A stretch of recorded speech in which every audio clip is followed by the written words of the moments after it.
Welcome to Black and White Cairo Ministries, where Christ is meeting you in a personal view. I'm Father John Roberts. I'm glad you're joining me as we read from the Gospel according to St. Luke, the 12th chapter, the 49th to the 56th verse for this Sunday. Jesus said, "I came to bring fire to the earth, and how I wish it were already kindled. I have a baptism with which to be baptized, and what stress I am under until it is completed.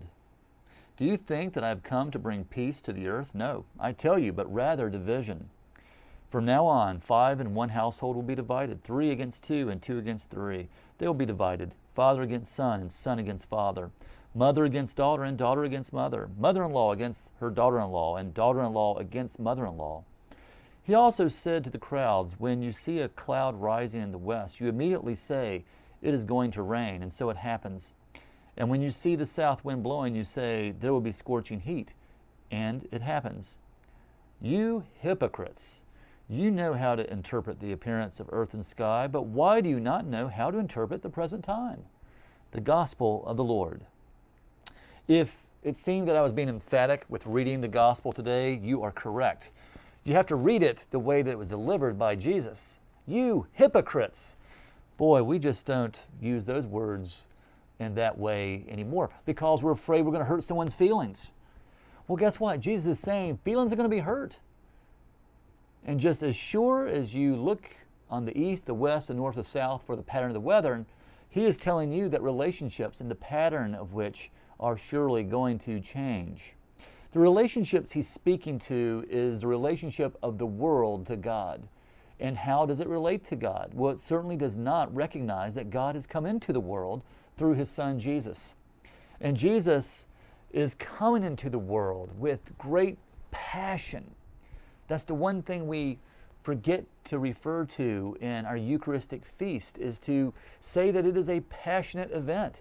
God so loved the world. Not that God so loved the world, but God so loved it. He came into this world to deliver sinners, and he did so as fire will travel across and scorch. In the news, there are some weather patterns that are worth speaking about as it relates to our existence. In the United States, we're seeing that on the West Coast, fires are just ravaging parts of California. And here in the South, we're being doused and flooded by torrential rains. What could all this mean? Well, if you have enough fire and you have enough flood and it consumes enough and floods enough, maybe we'll start to think that our lives are really going to change and something drastic is going to happen. We're going to lose our homes. We're going to have to move. We're going to have to do something. Maybe it takes drastic situations in which we will turn our heads and turn our hearts once more to God. I'm not saying that God caused the fire, and I'm not saying that God caused the flood. But what God is saying is that he has created and established his creation, to which there will be times when it's not in agreement. There will be divisions. There will be scorched earth in relationships, and there will be floods of tears overcoming us with grief about what has happened.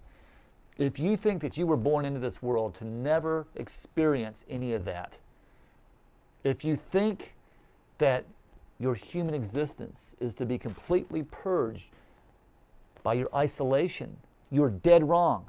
God is calling us into community, and the church is in a perfect place to show the flood, to show the fire. It is not a perfect place. I have seen exactly what Jesus is talking about right in the pews. The church is not the perfect place, and the world is not the perfect place. But the perfect place is where God rests in your heart.